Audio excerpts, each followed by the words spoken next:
Hello everyone, welcome back to the official channel of Vanguard Defence Academy. और अब कई दिनों से आज हम प्रेशर की क्लास लेने वाले हैं। मुझे पता है you are waiting for the pressure class. Force हमारा कंप्लीट हो चुका था।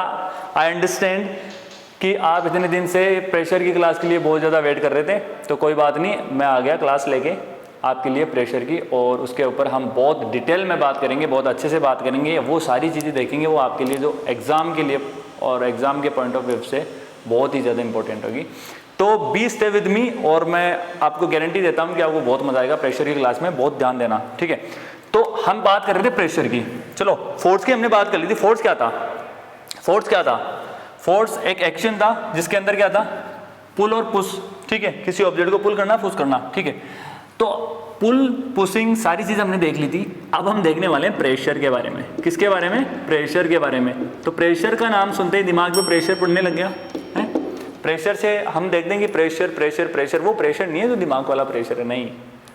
हालांकि अगर हम उसको रिलेट करेंगे तो उस प्रेशर को और इस प्रेशर को हम रिलेट करके एक दूसरे को समझ सकते हैं। कैसे? देखो, प्रेशर क्या होता है? प्रेशर होता है the force acting on per unit area is known as pressure, ठीक है। तो देखिए, सिंपल सी बात है, ये प्रेशर, वो प्रेशर को मैं रिलेट करता हूं आपके ऊपर। अगर बहुत सारा फोर्स पड़ गया, किसका? एग्जामिनेशंस का, आपके घर वालों का, ठीक है, आपके आने वाले फ्यूचर का, तो क्या क्रिएट होगा माइंड में? प्रेशर ना। इसी तरीके से अगर हम किसी पर यूनिट एरिया पे अगर हम फोर्स अप्लाई करते हैं तो वहां पे क्या जनरेट होगा? प्रेशर। अब मैं इस बात से, देखो, ये मान लो ये कोई एरिया है, पर यूनिट एरिया है। अगर मैं इस एरिया पे अगर इस थंब से प्रेस करता हूं, फोर्स अप्लाई करता हूं, तो ये जितनी दूर के अंदर मैं उसके ऊपर फोर्स अप्लाई कर रहा हूं ना, वहां पे क्या जनरेट हो रहा है? प्रेशर जनरेट हो रहा है। क्या जनरेट हो रहा है? प्रेशर, ठीक है। तो मैं इसको ऐसे भी तो लिख सकता हूं। अगर मैं इसको मैथमेटिकली फॉर्मुलेशन में लिखूंगा तो इसको मैं ऐसे लिख सकता हूं, I can write like this, P is equal to force upon area. Can I? Yes I can, ठीक है। इसका मतलब यह हुआ कि the force applied per unit area is known as pressure, ठीक है। तो अब देखो, इसकी निकालते हैं हम यूनिट। क्या निकालते हैं? यूनिट। तो कोई बता सकता है मेरे को यूनिट? नहीं बता सकते, मुझे पता है, ठीक है। क्यों? क्योंकि आप में से बहुत बच्चे गलती करेंगे। पहले निकालो फोर्स की, फिर निकालो एरिया की। यूनिट जब निकालो ना किसी भी चीज़ की, तो पहले निकालो फोर्स की, फिर निकालो एरिया की। तो फोर्स की यूनिट हमने क्या देखी थी? न्यूटन। देखी थी? नहीं देखी थी? ठीक है। उसके बाद में एरिया की क्या है? एरिया की यूनिट क्या आती है? Metre square. तो इसकी क्या होगी? Newton metre square. चलो ठीक है, यूनिट तो आसान थी, मुझे पता है, निकाल ली होगी। लेकिन अब मैं जो देने वाला हूं वो बहुत डिफिकल्ट होगी। ये तो थी यूनिट, न्यूटन मीटर स्क्वायर। इसको हम पास्कल भी बोलते हैं। We can write that, we can say that the unit of pressure is pascal also, ठीक है।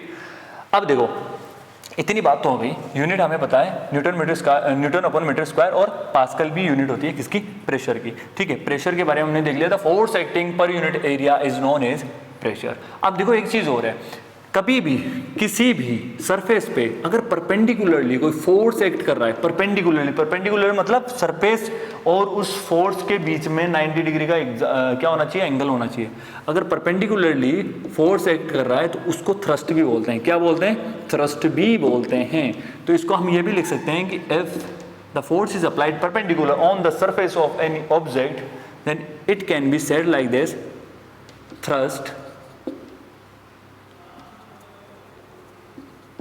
थ्रस्ट अपॉन एरिया, ठीक है। दोनों एक ही बात है, there is nothing difference in it. अब देखो, जो नेक्स्ट चीज जो मैं बताने वाला था वो आपके लिए डिफिकल्ट है। वो क्या है? इसकी डायमेंशन। चलो, let me tell the dimension of the pressure. बताओ। चलो डायमेंशन निकाले, मुझे बताए नहीं बता पाओगे, मैं निकालता हूं। डायमेंशन हमने निकालना देखा था कैसे निकालते डायमेंशन, ठीक है। तो सबसे पहले हम क्या करेंगे? सबसे पहले हम फोर्स और एरिया को रखेंगे। किसको? इसके मैथमेटिकल फॉर्मूला को हम सामने रखेंगे कि pressure is equal to force upon area होता है, ठीक है। फिर इसके हम क्या करेंगे, उसकी यूनिट लिखेंगे। लिख लिया सर। अब देखो न्यूटन की कुछ और भी यूनिट हो सकती है ना। न्यूटन को हम अगर लिखें, न्यूटन को हम और क्या बोल रहे थे, हम किससे रिलेट कर रहे थे न्यूटन को, किसके इक्वल लिख रहे थे हम न्यूटन को। तो फोर्स को हम मास इनटू एक्सीलरेशन बोल सकते हैं ना। तो force is equal to mass into acceleration था। मास क्या है, केजी। एक्सीलरेशन की यूनिट क्या थी, metre upon second square. Metre upon second square. क्या मैं इसको इसकी जगह लिख सकता हूं ना। तो फिर देरी किस बात की, लिखो KG metre upon second square. अब यहां पे ऑलरेडी नीचे मीटर है, मीटर नहीं मीटर स्क्वायर है, ठीक है, मीटर स्क्वायर। तो ये मीटर स्क्वायर यहां पे रख दिया। अब हम क्या करते हैं, सबको पता है, इतने तो शायद मैथमेटिक्स में तो तुम हीरो हो, मुझे पता है, विक्रम सर से पढ़ रहे हो, तो जाहिर सी बात है मैथ तो आपकी स्ट्रांग होगी। तो इसको और इसको काट सकते हैं ना, काट सकते हैं, बिल्कुल काट सकते हैं, ठीक है। तो अब क्या आ गया, KG upon second square into metre आ गया। अब इधर देखो, केजी को हम क्या बोलते हैं, केजी को हम किससे डिनोट करते हैं, केजी एक मास ही तो है। केजी क्या है, मास है, ठीक है। सेकंड क्या है, टाइम है। और मीटर क्या है, मीटर क्या है, लेंथ है। भाई लेंथ ही तो है मीटर। तो मैं मास को कैपिटल एम लिख सकता हूं, एल लेंथ को कैपिटल एल और टी को मतलब कैपिटल टी को मैं टाइम से डिनोट कर सकता हूं ना। तो अब देखो एम एल टी, तो मेरे को ये बताइए यहां पे जो केजी है, जो मास है वो कितना है, 1 है ना, वो ऊपर है ना, तो इसको मैं m1 लिख देता हूं, ठीक है। दूसरा है सेकंड स्क्वायर, ये टाइम है, ठीक है। तो टाइम नीचे है और स्क्वायर में है, तो इनवर्स क्या हो गया, ठीक है। और मीटर नीचे है तो क्या होगा, -1। तो इसकी डायमेंशन क्या निकल के आई हमारे पास, m1 l-1 t-2। इसको याद रख लेना और डायमेंशन निकालना भी सीख जाओ, ठीक है। अब देखो आगे, अब आगे हम बात करते हैं। हमने डायमेंशन की बात कर ली, हमने बात कर ली प्रेशर की, ठीक है, हमने उसके फॉर्मूला की बात कर ली। अब हम बात करने वाले हैं किस चीज की, अब हम बात करने वाले हैं एटमॉस्फेरिक प्रेशर की। किसकी, एटमॉस्फेरिक प्रेशर की। लेकिन एटमॉस्फेरिक प्रेशर से पहले मैं आपको प्रेशर के कुछ एप्लीकेशंस की बात करने वाला हूं। किसकी, एप्लीकेशन ऑफ द प्रेशर। देखो ये बहुत ज्यादा इंपॉर्टेंट है, क्योंकि एप्लीकेशन ऑफ प्रेशर, क्योंकि इससे बहुत सारे क्वेश्चन आते हैं, बहुत सारे, मोस्टली इसी से आते हैं, ठीक है। और एक यूनिट से बहुत सारे क्वेश्चन आते हैं, तो यूनिट भी मैं लिखवा दूंगा आपको, ठीक। एप्लीकेशन ऑफ प्रेशर, पहला एप्लीकेशन मैं बताता हूँ।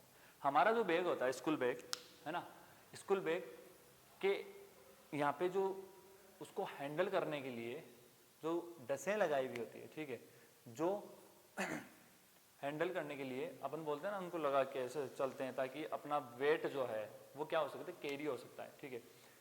वो उसका एरिया ज़्यादा बड़ा क्यों होता है, अगर हमने छोटी कर दिया, ठीक है, समझो जो बैग का जो हैंडल है अगर वो बहुत पतला हो, ठीक है, बहुत ही ज़्यादा पतला, क्या तुम उसको उठा पाओगे लंबे समय तक, नहीं ना। क्यों, क्योंकि वो तुम्हारे हाथ में गड़ने लग जाएगा ना, दर्द करेगा, करेगा नहीं करेगा, करेगा। रेल की जो पटरियां हैं, जो रेलवे लाइंस होती है उसके नीचे ब्लॉक्स लगाए हुए होते हैं, ये जो रेलवे लाइंस है उसके नीचे ब्लॉक्स लगाए हुए होते हैं। वो ब्लॉक्स क्यों लगाए जाते हैं, ठीक है। तो ऐसे कुछ एप्लीकेशंस हैं जिसकी वजह से हम ये बता सकते हैं कि प्रेशर यहाँ पे बहुत बड़ा रोल प्ले कर रहा है। अब देखो जो बैग का जो हैंडल होता है, रेलवे लाइंस की जो नीचे ब्लॉक्स लगाए जाते हैं, ये सारी की सारी चीजें इसलिए होती है क्योंकि वो जो बैग की जो डस्ट होती है वो हाथ में ना गड़े, पेन ना हो, इस वजह से उसका एरिया बढ़ा दिया। तो देखो हमने देखा था P = F/A, और ये F फोर्स की और एरिया की प्रेशर से क्या रिलेशनशिप है वो देखो, तभी हम क्या है एप्लीकेशन को समझ पाएंगे। तो जो प्रेशर है, प्रेशर का एरिया से क्या है, इनवर्सली क्या है, इनवर्सली प्रोपोर्शनल है और प्रेशर से फोर्स का क्या है, डायरेक्टली प्रोपोर्शनल है। इसका मतलब यह है कि अगर प्रेशर बढ़ेगा ना, कब बढ़ेगा, जब एरिया घटेगा। प्रेशर बढ़ेगा जब फोर्स बढ़ेगा, जब फोर्स घटेगा तो प्रेशर भी घटेगा। क्यों? क्योंकि प्रेशर इज डायरेक्टली प्रोपोर्शनल और pressure is inversely proportional with the area. तो अगर एरिया को मैं घटा रहा हूं तो प्रेशर भी बढ़ेगा। क्या होगा? बढ़ेगा। अब देखो एक चीज,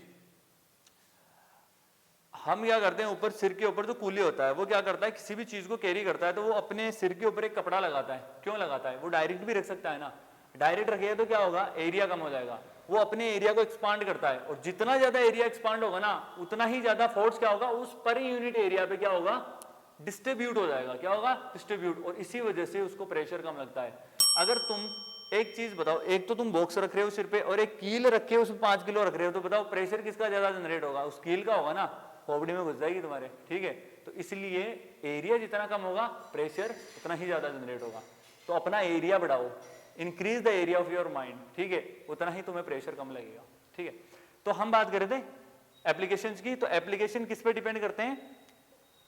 फोर्स और एरिया पे। ठीक है, तो जहां पे एरिया ज्यादा होगा वहां पे क्या होगा, प्रेशर कम अप्लाइड होगा। जिस तरीके से, जैसे यहाँ पे एरिया बढ़ा दिया हमने रेलवे लाइंस का, ठीक है, तो इसलिए वो रेलवे लाइंस की जो लाइंस होती है वो क्या होती है, वो जमीन में ना धंसे, इस वजह से इसका एरिया बढ़ा दिया। ठीक, तो ये हमने देख लिया एप्लीकेशंस। अब हम कल की क्लास में एटमॉस्फेरिक प्रेशर और उससे अगली क्लास के अंदर हम प्रेशर इन लिक्विड्स के बारे में बात करेंगे। आज के लिए इतना ही। Thank you so much. Jai Hind, जय भारत।